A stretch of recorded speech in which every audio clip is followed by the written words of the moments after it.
التزام بخط السير، عندك بعد الوقوف في الطريق بدون مبرر وعدم ترك مسافة. সংযুক্ত আরব আমিরাতের আমার যে সমস্ত বাইরের ড্রাইভার আছে তারা আগে ভিডিওটি দেখুন, এরপর আমি ইনশাআল্লাহ এই কথাগুলোর ব্যাখ্যা করে আপনাদেরকে বুঝিয়ে বলবো, এতে আপনাদের উপকার হবে এবং অন্য ভাইদের উপকার হবে আপনাদের حاليا শেয়ারের في দ্বারা। دبي الكاميرات الجديده اللي تخالف يعني تقريبا اونلاين وبالذكاء الاصطناعي، وهذه المخالفات لايف حاليا قدامكم. شو المخالفات اللي يخالفون يعني الناس؟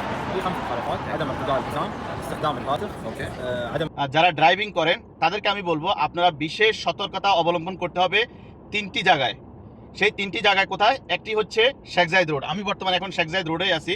তো এই শেখ জায়েদ রোডের মধ্যে যে শেখ জায়েদ রোডের 2 ডিসেম্বর স্টেট, ওই বরাবর শেখ জায়েদ রোডের উপরে এই এআই ক্যামেরাটি আছে। সমস্ত লাইনকে এআই প্রযুক্তি দ্বারা কভার করা হয়।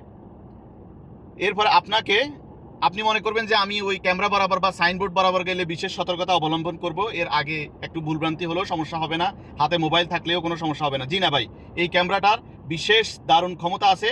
সে অনেক দূর থেকে জুম করে একদম ক্লিয়ারভাবে আপনাকে শনাক্ত করবে আপনি গাড়ির ভিতরে কি করতেছেন, ড্রাইভিং করার সময় আপনি কি ভায়োলেশন করতেছেন। এরপরে আরেকটি জায়গা হচ্ছে, সেটা হচ্ছে ময়দান স্টেট। সেটা হচ্ছে ময়দান যে হোটেল আছে বা স্টেডিয়াম আছে, সেই ময়দানের সামনে বরাবরে ওই সাইনবোর্ডের মধ্যে এই এআই প্রযুক্তি দ্বারা এই ক্যামেরাগুলো আছে। ঠিক আছে। এরপরে 3 নম্বর জায়গাটা হচ্ছে আলখেল রোড। এই আলখেল রোডের মধ্যেও আছে এআই প্রযুক্তি দ্বারা বিশেষ এই ক্যামেরাগুলো। এগুলো আপনাকে কি শনাক্ত করবে? আপনি গাড়ির মধ্যে কোনো কিছু ড্রিঙ্ক করতেছেন, চা খাচ্ছেন বা স্যান্ডউইচ খাচ্ছেন, সে শনাক্ত করবে, ভায়োলেশন হিসাবে জরিমানা আসবে। এরপরে আপনি লাইন চেঞ্জ করার সময় আপনি শোল্ডার চেক করেন নাই, লাইন চেঞ্জ করার সময় অবশ্যই লেফট এবং রাইট 2 সাইডে শোল্ডার চেক করে এরপরে লাইন চেঞ্জ করতে হবে। এরপর লাইন চেঞ্জ করার করতে আপনাকে রাইট এবং লেফটে যেটাতে যাবেন আপনাকে অবশ্যই ইন্ডিকেটর দিতে হবে।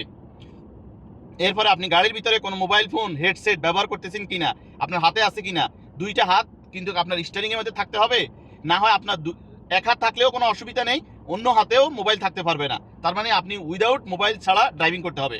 আপনি যদি মোবাইল থাকে সেটা আপনি একটা আপনার গাড়ির মধ্যে মোবাইলে যে স্ট্যান্ড থাকে সেই স্ট্যান্ড ব্যবহার করে আপনি মোবাইল ব্যবহার করেন, কোনো সমস্যা নেই, কারণ আমাদেরকে লোকেশন ব্যবহার করতে হয়, এই কারণেই ওটাতে কোনো সমস্যা নেই। কিন্তু মোবাইল আপনার হাতে থাকতে পারবে না। তো আপনি এই সমস্ত ভায়োলেশনগুলো গাড়ির মধ্যে আপনি এই সব ভায়োলেশন করতে পারবেন না যখন গাড়ি ড্রাইভিং করবেন। তো আপনাকে অবশ্যই বিশেষ সতর্কতা অবলম্বন করতে হবে, আর না হলে আপনার গাড়ি নাম্বারের উপরে অবশ্যই জরিমানা চলে আসবে। আর দুবাইয়ের জরিমানা সম্পর্কে তো আপনাদের ধারণা আছে যে এই জরিমানা আসলে ওই মাসের বেতনের টাকা আর বাড়িতে পৌঁছানো সম্ভব হবে না। তো ভাইরা, আমরা এই দেশে এসেছি 2 টাকা ইনকাম করব, বাড়িতে পাঠাবো। তা আমাদের এই টাকাগুলো এত কষ্টের উপার্জিত টাকাগুলো যেন আমাদের কাছেই থাকে, আমাদের সেভ হয়, যেন আমরা এটা জরিমানা স্বরূপ যেন দিতে যেন না হয়। আর ভিডিওটি যদি আপনার উপকারে আসে, আপনার কাছে ভালো লাগে, তাহলে অবশ্যই আমি বলবো আপনি লাইক কমেন্ট শেয়ার করে অবশ্যই পাশে থাকবেন। আর আপনারা যদি এই সমস্ত ভিডিও চান, ইনশাল্লাহ আমি আপনাদের জন্য এই সমস্ত ভিডিও নিয়ে আসবো প্রতিদিন।